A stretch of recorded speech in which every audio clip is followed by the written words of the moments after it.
Sa nakaraang kabanata, nakahanap si Lin Feng ng mga bagong martial arts at isa na rito ay ang drawing sword skill. Natutunan niya ang mga ito sa loob ng isang linggo. Nagpahinga siya sa isang hot spring ngunit may nakalaban siyang isang babaeng mandirigma na si Liu Fei.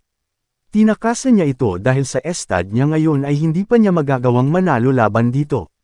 Nang makatakas siya ay may isang babaeng lumapit sa kanya at inalok siyang sumama sa kanilang grupo sa panghuhuli nila ng mga monster beasts. Pumayag naman si Lin Feng ngunit tumutol ang isang kasamahan sa grupo na si Jing Feng. Ininsulto niya nang makita si Lin Feng, sabi niya, isasama mo yang basurang si Lin Feng. Papayuhan kita na huwag mo nang isama yan. Magiging pabigat lamang siya. Sa harap ng tensyon, nagliyab ang mga mata ni Lin Feng, ngunit pinigilan niya ang sarili. Tumayo siya ng matatag at sinulyapan si Jing Feng ng may malamig na titig. Matalim na sabi niya, "Oy, bantayan mo ang bunganga mo. Bago mo tawaging basura ang ibang tao, tingnan mo muna ang sariling lakas mo." Tumayo ang isang kasamahan sa pagitan nila upang awatin ang dalawa. Sabi niya, "Teka, wag na kayong mag-away. Kalimutan mo na ang sinabi niya." Sang-ayon naman ang isa pa nilang kasama na malaking lalaki. At pinagsabihan niya rin si Jing Feng na wag na lang magsalita. Ngumiti ang lalaking nakasuot ng lantian kay Lin Feng at sinabi, "Kuya Lin, si Jing Feng ang pinakamalakas na mandirigma sa aming apat. Kaya natural lang na medyo mayabang siya. Hayaan mo na lang siya." Sagot naman ni Lin Feng, "Kung sana ay may common sense siya gaya mo." Dagdag pa niya, "Hayaan mo akong ipakilala ko sila sayo. Siya si Kuya Jing Feng, ang pinakamalakas sa amin, na umabot sa 8-fold Air Martial Arts State. Siya naman si Sister Jing Yun. Ako si Ching Yi at ang pinakamalaki sa likod ko." At masayang nagpakilala ang malaking lalaki, "Hi, Lin Feng. Ang pangalan ko ay Han Man." Mapagpakumbabang sabi ni Lin Feng, "Hindi man ako ganun kalakas, pero gagawin ko ang lahat para makatulong sa grupo." Sagot ni Ching Yu, "Maganda ang sinabi mo. Tanging sa pamamagitan ng taos-pusong pagtutulungan lamang tayo magtatagumpay sa pangungulekta ng mga Beast Course." Sabi ni Hanman, "Huwag kang mahiya o matakot kapag may panganib. Medyo magaspang at prangka lang ako, pero tutulong din ako sa grupo sa abot ng aking makakaya." Sabi ni Ching Yi, "Kapag inakyat natin ang bundok na ito, mararating natin ang Darkwind Ridge." Fair na, at nagsimula ang kanilang paglalakbay. Habang binabaybay nila ang matarik na daan paakyat sa bundok, ramdam ng bawat isa ang bigat ng paglalakbay. Ang malamig na hangin ay tila may dalang pahiwatig ng panganib habang ang mga yapot nila sa tuyong lupa ay nag-iiwan ng bahagyang alikabok. Sa gitna ng masukal na kagubatan ay naghahanda ang bawat isa ng kanilang sandata at kasanayan, naghihintay ng mga halimaw na maaaring sumalakay. Nang marating nila ang Darkwind Ridge, sinalubong sila ng nakapanghihilakbot na tanawin ng malalaking halimaw na tila tagapagbantay ng lugar. Ang bawat halimaw ay may kakaibang anyo, ang ilan ay may mahahabang pangil at makakapal na balahibo, habang ang iba naman ay may mga tila higanteng mga hayop na may matatalim na sungay. Sa bawat alingawngaw ng kanilang mga ungol, tila nagbabadyang magdilim ang paligid. Nakipaglaban sila sa mga halimaw na di hamak na mas malalaki kaysa kanina pero nagawa nilang matalo ang mga ito gamit ang kani-kanilang martial arts at mga kasanayan.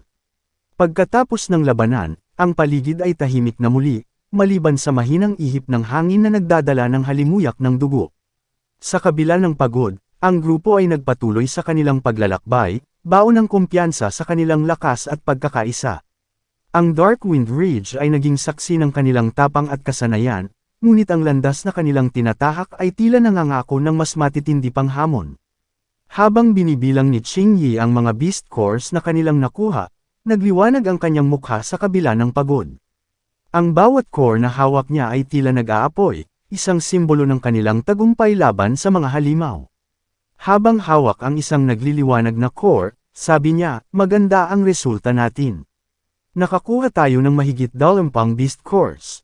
Sabi naman ni Jing Feng, "Pero mababang uri ng Beast Course lang ang mga ito. Maaga pa kaya huwag muna tayong magdiwang." Nakangiting sabi naman ni Ching Yi, "Ano ka ba? At least pwede nating ipagpalit ang iilan para sa mga medisinang daan. At kailangan natin maging mapagpasensya. Kung makaharap tayo ng isang high-grade monster beast, yari tayo." Positibong sabi naman ni Han Man, "Huwag kayong mag-alala, kasama natin si Jing Feng. Nasa estado siya ng Eightfold Air Martial Arts. Natigilan si Hanman nang maramdaman nila ang isang malakas na pagyanig mula sa kabundukan. Akala ni Hanman ay may lindol. Ngunit nang mapalingon silang lahat sa direksyon ng kagubatan, nakita nila ang isang level 8 monster beast na tinatawag na Fierce Ape. Natarante si Qing Yi at sinabi, "Pambihira. Bakit naman ngayon pa tayo nakatagpo ng isang high-level monster beast? Papunta na siya dito." Sabi ni Hanman kay Jingfeng, "Jingfeng, inaasahan ka namin. Nasa septuple air martial art state pa lang kami kaya hindi siya masasaktan sa mga atake namin." Ngunit imbes na sumulong si Jingfeng para labanan ang halimaw, bumaling siya kay Linfeng at hinamon siya. Sabi niya, "Hindi ba pinangako mo na gagawin mo ang lahat ng makakaya mo para sa grupo? Well, pagkakataon mo na para patayin ang higanting unggoy na ta." Nagalit si Qing Yi at sinaway ang kasama, aniya, Jingfeng. "Tinutulak mo ba siya sa kamatayan?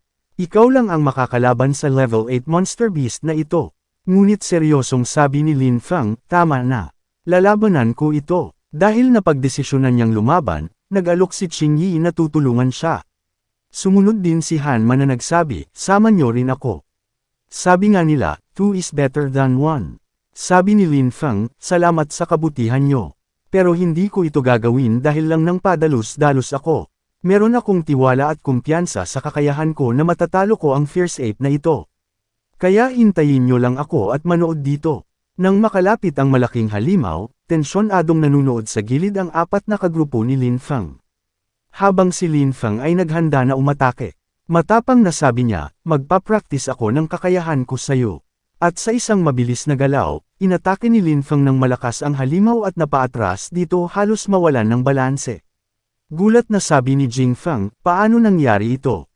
Nagawa ng lalaking ito na itulak ang Fierce Ape. Ngunit nakabawi ng balanse ang Fierce Ape at umungal ng malakas, at naghandang gumanti sa atake niya. Pagbabala ni Qing Yi, "Mag-ingat ka Linfeng. Paparating na ang Fierce Ape." At tinipon ni Linfeng ang kapangyarihan sa kanyang palad at determinadong sinabi, "Kung gayon, kailangan ko lang patayin ang halimaw na ito bago siya makarating." At inatake niya ang Fierce Ape mula sa iba't ibang direksyon. Sigaw ni Linfeng habang umaatake, "Ikaw halimaw ka. Mabuwag ka na." At di nagtagal ay natambo nga ang Fierce Ape, bumagsak ng malakas sa lupa. Sa paanan nito, nakatindig si Linfeng at sinabi, "Okay na. Hali kayo rito at kunin ang Beast Core." Napanganga si Hanman, di makapaniwala na nasaksihan niya si Linfeng na matalo ang halimaw. Namamanghang sabi niya, "Linfeng, isa kang halimaw." Nakangiting sabi naman ni Qing Yi, "Ang mga hangin ng kamao ay hindi nauubos, at ang mga alon ng kapangyarihan ay hindi tumitigil. Hindi ako makapaniwala na na-master mo na ang pinakamataas at pinakamalalim na kahulugan ng Ninefold Wind." Masayang sabi naman ni Hanman, "Hooray! Mukhang makakaligtas tayo rito sa Dark Wind Ridge basta't iiwasan natin ang level 9 monster beasts." Ngunit mayabang na sabi naman ni Jingfeng, "Wala namang magagawa ang isang bruskong halimaw kundi mabugbog, walang kamangha-mangha rito." Sabi ni Hanman, "Jingfeng, nagkakamali ka. Dahil malakas talaga si Linfeng."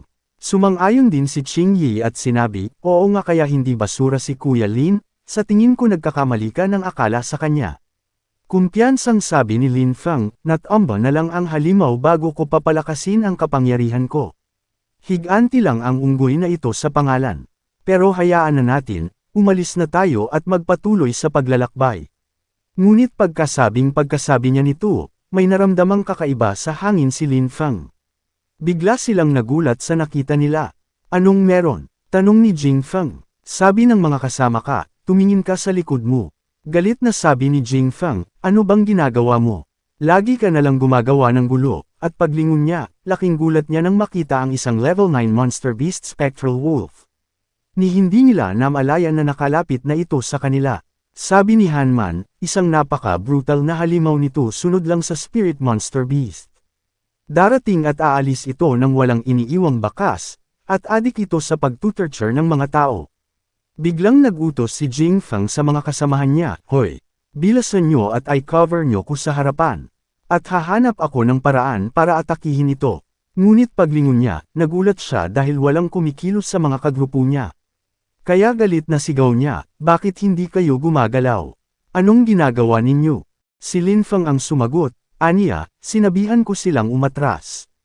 Nagalit si Jing Feng dahil nakikialam si Lin Feng, ngunit pinaliwanag niya, maliwanag naman na alam mong hindi sapat ang cultivation namin para labanan ang Spectral Wolf pero sinabihan mo pa rin kaming makipaglaban. Gusto mo lang kaming gawing mga pain at eye cover ka, para makatakas ka.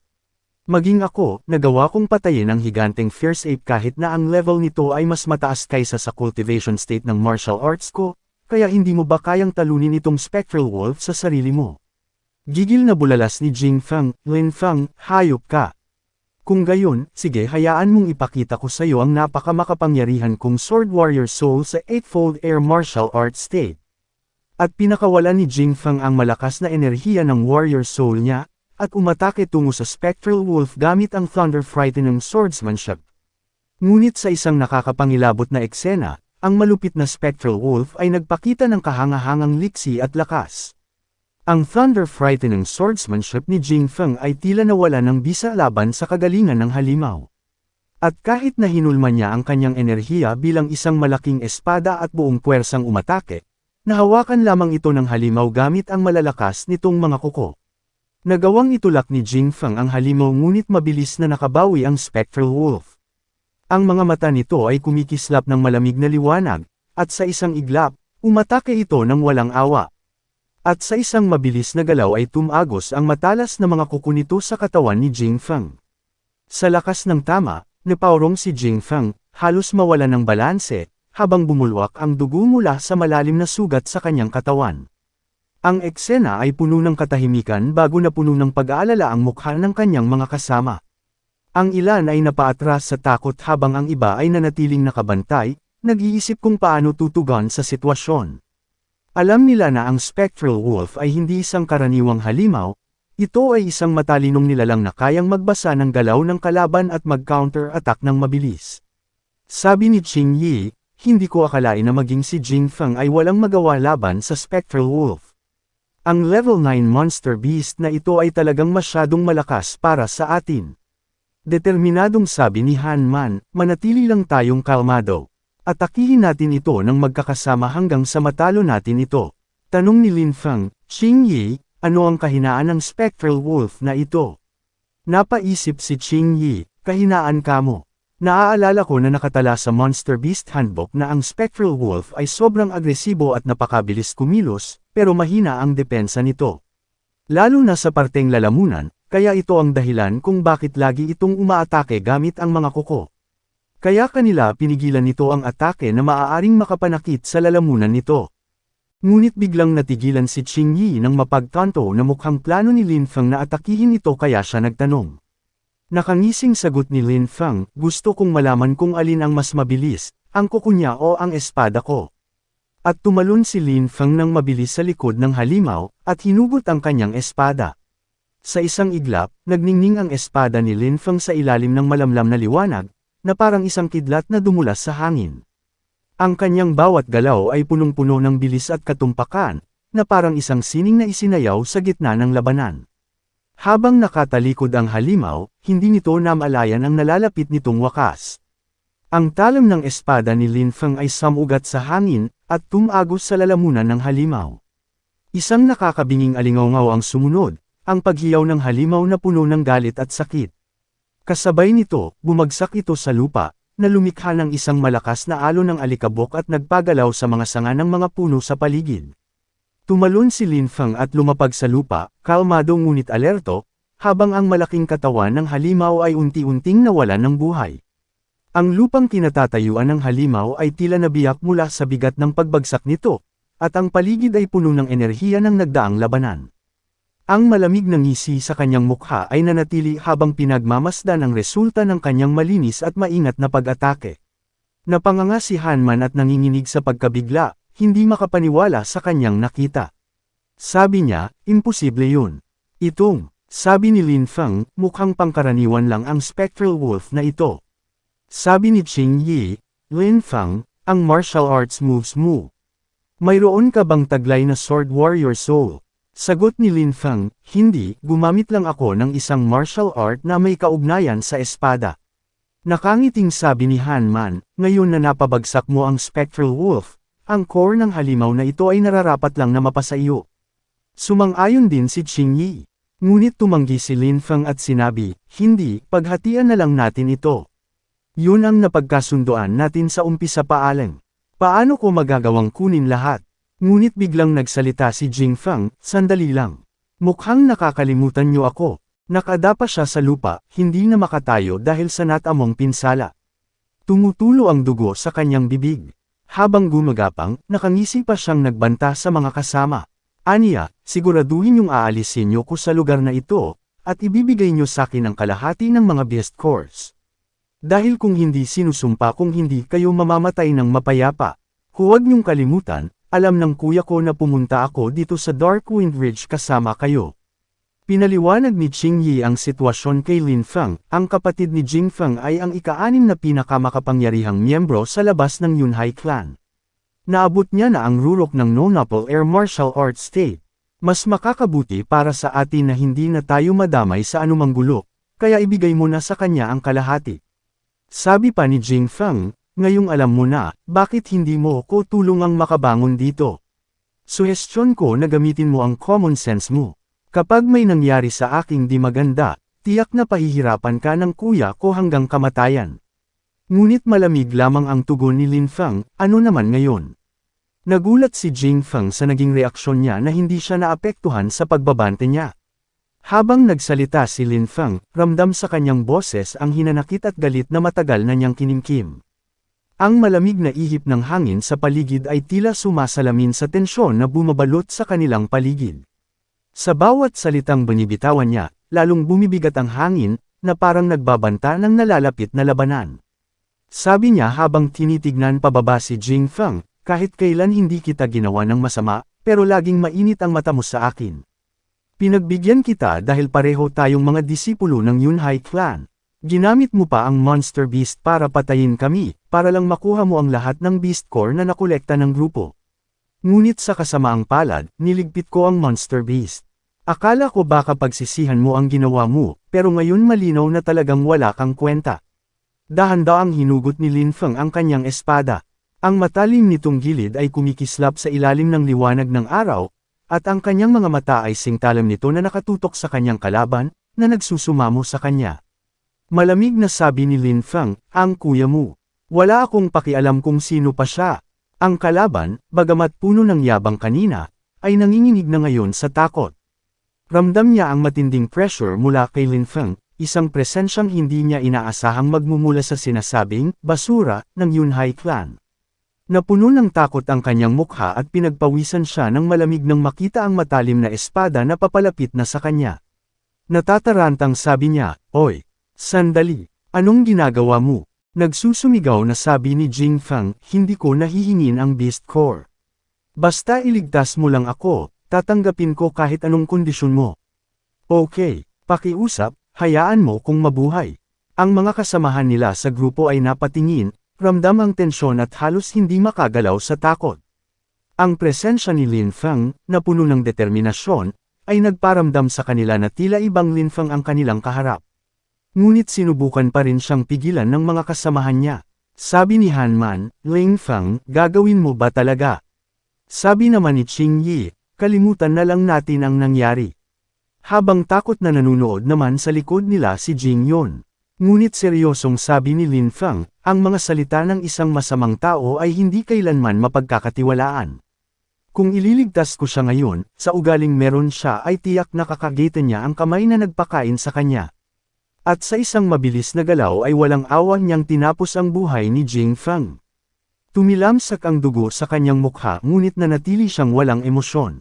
Nagulat si Han Man. Napatanong din si Qing Yi, ano na ang gagawin natin? Habang ibinalik niya ang kanyang espada sa lalagyan, ang tunog nito ay tila naging simbolo ng pagtatapos ng isang kabanata at pagsisimula ng panibagong hamon. Habang sinasabi, tapos na ang lahat dito. Kung may magtanong sa inyo tungkol dito, sabihin lamang ninyo na ako ang pumatay kay Jing Feng. Wala akong pakialam kung gaano kataas ang martial arts state ng kapatid niyang si Jing Hao. Kahit na siya pa ang dumating, haharapin ko siya. Ang liwanag ng araw ay sumili sa kanyang likuran, nagbibigay diin sa kanyang matikas na tindig.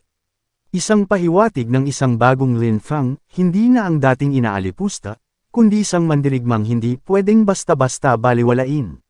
Sa mga umiinit na tensyon sa Darkwind Ridge, mukhang may malaking hamon at mga kalaban na naghihintay sa ating bida. Abangan ang susunod na kabanata kung saan haharapin ni Lin Fang ang mga bagong kalaban, misteryo, at ang mga pagsubok na magtatakda ng kanyang kapalaran sa mundo ng Jishao.